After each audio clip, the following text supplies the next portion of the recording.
भारत में जाति व्यवस्था भारत में सामाजिक स्तरीयकरण का एक अनोखा रूप पाया जाता है और इस स्तरीयकरण को जाति व्यवस्था कहा जाता है। दुनिया के अन्य देशों विशेषकर एशियाई देशों में भी वर्तमान में या भूतकाल में यह व्यवस्था रही है, परंतु भारत में जाति व्यवस्था अपने पूर्ण रूप में पाई जाती है। मध्ययुगीन यूरोप की सामंती व्यवस्था जाति व्यवस्था का ही रूप थी। कुछ एक प्रजातियां समूह तथा यहूदियों एवं हबशियों को अमेरिका सहित अब भी कथित सभ्य देशों में निम्न जाति का समझा जाता है। हिंदू जाति व्यवस्था की विचित्र बात यह है कि इसमें कुछ एक समूह को अस्पृश्य तथा अगम्य समझा जाता है। जाति व्यवस्था पूर्णतः आनुवंशिकता पर आधारित होती है और कर्तव्यों तथा विशेषाधिकारों का निर्धारण भी आनुवंशिकता पर ही आधारित होता है। जाति व्यवस्था में जाति का चयन व्यक्ति के स्वयं के निर्णय या इच्छा पर निर्भर नहीं होता है। व्यक्ति चाहकर भी अपनी जाति को नहीं बदल सकता। भारतीय समाज विभिन्न जातियों में विभाजित होता है और इसमें ऊंच तथा नीच का विचार होता है। एक जाति अन्य जातियों के मुकाबले स्वयं को ऊंच या निम्न समझती है। यही ऊंच नीच की भावना एक जाति की अनेकों उपजातियों में आपस में भी पाई जाती है। जाति व्यवस्था उत्पत्ति जाति व्यवस्था की उत्पत्ति का सही खोज नहीं है की जा सकती।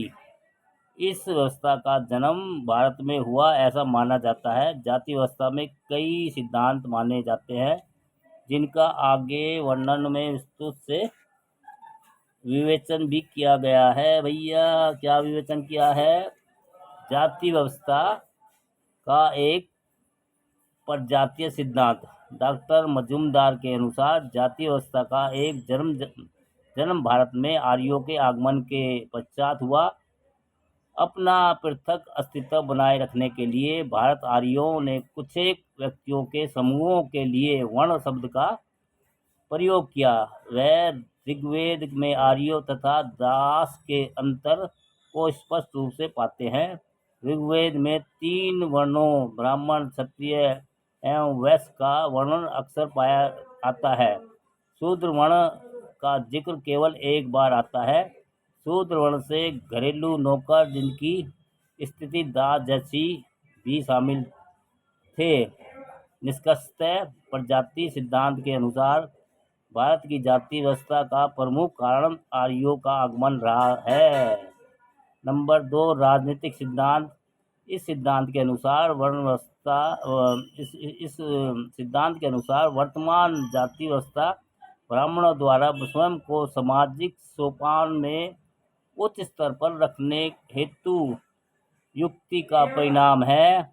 उत्तर वैदिक युग के ब्राह्मणीय साहित्य में कुछ संकर तथा बहिष्कृत जातियों का उल्लेख मिलता है। आर्य एवं शूद्र के अंतर को द्विज व शूद्र के रूप में हुआ पाते हैं। द्विज वर्ण की यज्ञोपवीत संसार का अधिकारी था। इस साहित्य में शूद्र को ईश्वर द्वारा सभी का दास बनने के लिए उत्पन्न किया बतलाते हुए चरणों से उत्पन्न हुआ कहा जाता है। मतलब ये कि इस साहित्य में शूद्र को ईश्वर द्वारा सभी का दास बनने के लिए उत्पन्न किया बतलाते हुए चरणों से उत्पन्न कहा जाता है। अतः इस सिद्धांत के अनुसार लाभ बटोरने के लिए ब्राह्मणों ने जाति व्यवस्था को इजाद किया। नंबर 3, व्यवसायिक सिद्धांत। इसके अनुसार जाति प्रथा का उद्गम लोगों के विभिन्न समूहों द्वारा किए गए सामाजिक कार्यों के रूप में एवं गुणों में खोजा जा सकता है। गंदे व्यवसाय करने वालों को निम्न समझा गया कार्यात्मक विभेदीकरण ने व्यावसायिक विभेदीकरण को जन्म दिया तथा विभिन्न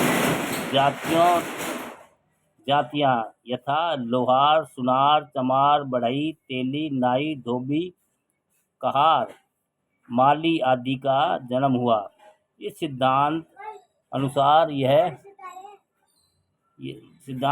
यह जातियां कालांतर में उपजातियों में विभक्त हो गई तथा चमार जाति में चमार, मोची, चामड़ इत्यादि उपजातियां पैदा हो गई।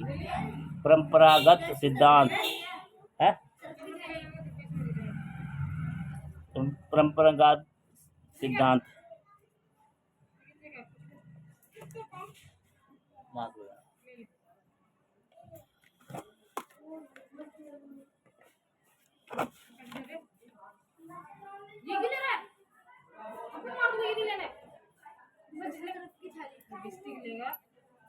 अरे खाने की चली है ये तो तूने तो ये दिलाई।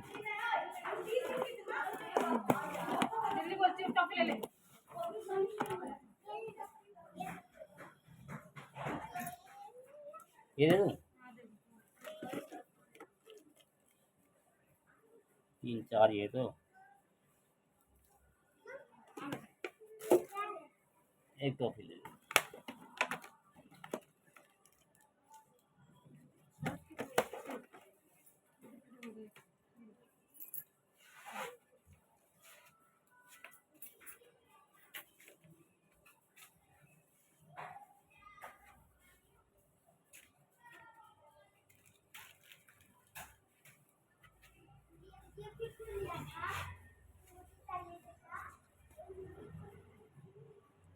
ये तो हो गया व्यावसायिक सिद्धांत। अब है परंपरागत सिद्धांत। इस सिद्धांत के अनुसार जाति व्यवस्था का उद्गम देव्य है, अर्थात जाति व्यवस्था ईश्वर की कृति है तथा इसमें मनुष्य का कोई योगदान नहीं है।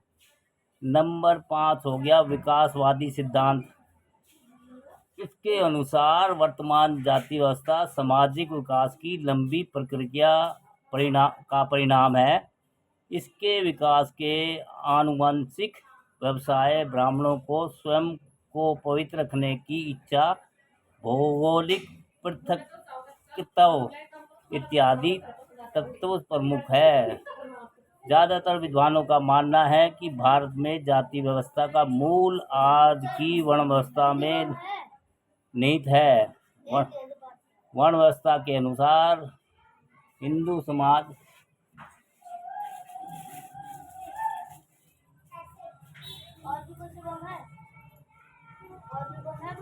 तेरे को चाहिए क्या? 2 रुपए का।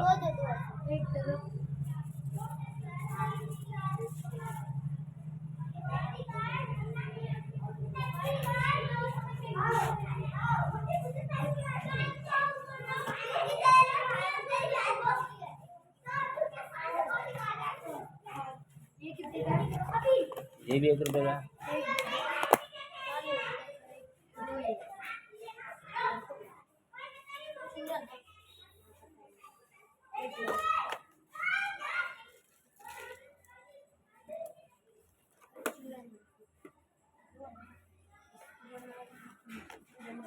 ये कितने चाहिए? 2।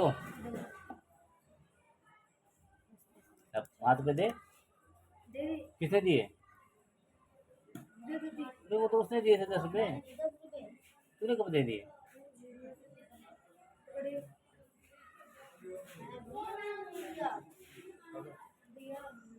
बेटा तूने नहीं दिया, उसने दिया।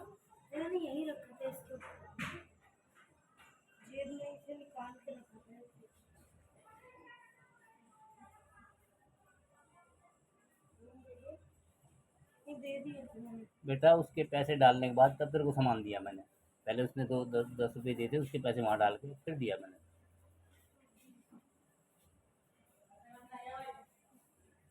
ज़्यादातर विद्वानों का मानना है कि भारत में जाति व्यवस्था का मूल आज की वर्ण व्यवस्था में निहित है।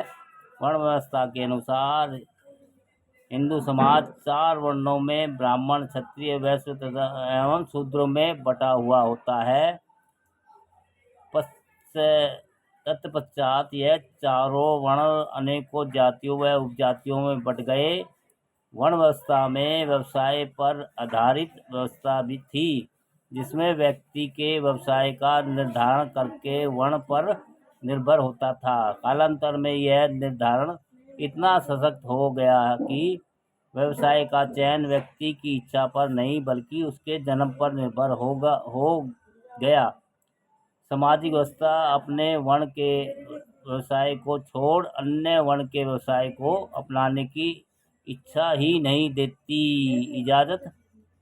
इजाजत ही नहीं देती। उदाहरणतः शूद्र वर्ग का व्यक्ति चाहकर भी क्षत्रिय या वैश्य कर्म को नहीं अपना सकता। इसकी शहरीकरण एवं आधुनिकता के दौर में विशेषकर शहरों में वर्ण व्यवस्था में काफ़ी स्थिरता आई है। यद्यपि वर्ण जन्म पर आधारित है, परंतु व्यवसाय या आजीविका का निर्धारण जन्म पर आधारित हो यह अब जरूरी नहीं है। यद्यपि व्यवसाय के बदलाव तो देखने में आते हैं, परंतु जाति व्यवस्था उससे कतई स्थिर नहीं हो रही, अर्थात मानसिक और सामाजिक तौर पर ऊंच नीच की भावना जस की तस है दोस्तों।